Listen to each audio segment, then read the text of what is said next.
Wisdom session. Love is not the problem. Misalignment is. There's something I want to speak to today that I don't hear talked about clearly enough, especially for those of you who are self-aware and who have done the deeper inner work and who genuinely know how to love. Because often when a relationship isn't working, the assumption can be, you're not healed enough, you're afraid of intimacy, or maybe you're avoiding something. But what I've seen in my own life and in the lives of the people I work with is something very different. Sometimes the issue isn't a lack of awareness. It's actually your capacity.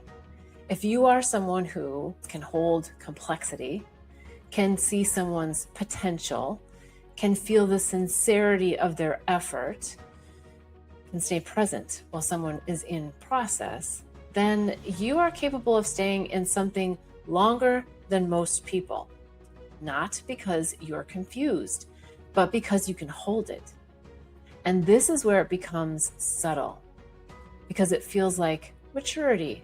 It feels like compassion. It feels like love. But what's actually happening underneath this is you're remaining available to a relationship that still does not meet you. So the question is not, do I love this person? Are they trying? Is there something real here? The real question is, can I live inside this dynamic and actually thrive? Because love is not the issue. You can have real love, real connection, real meaning in the relationship, and still be in a relationship that is fundamentally misaligned. And this is the point where everything shifts. You reach a moment where you have to choose. You have to choose love inside misalignment or alignment, even if it means loss. What I see over and over again is that deeply aware, emotionally intelligent people stay longer than they should. Not because they don't know, but because they can. They can hold the inconsistency.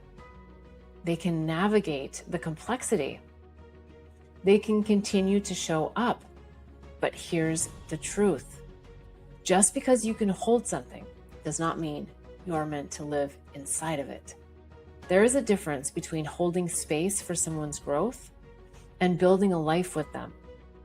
And if building a life with someone requires you to lower your standard, explain your reality repeatedly, live in emotional instability, or continuously repair what keeps breaking, then you are not in alignment. You are in endurance.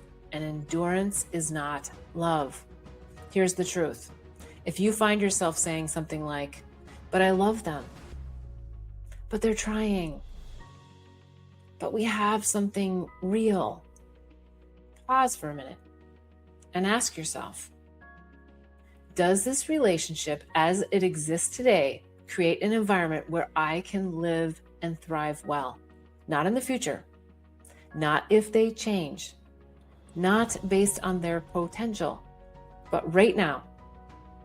Because you are not here to prove how much you can hold. You are here to choose where your life can actually expand, stabilize, and thrive. So let's reframe this. Sometimes the most loving thing you can do is to walk away from someone you genuinely love, because the dynamic cannot hold who you are or who you are becoming. That is not failure. That is alignment. Let this land wherever it needs to, because you don't need to rush anything here, but you do need to be honest about the difference between love and the environment that love is living inside. If any part of this series brought clarity or inspiration, please like it and share it with someone who needs this message. Your engagement amplifies the light and helps this work reach the people who are ready for it. Subscribe to my channel to stay connected and follow the 3-part series on the empath narcissist entanglement. Let's heal our hearts, embody our sovereignty, and rise to the next level of humanity together.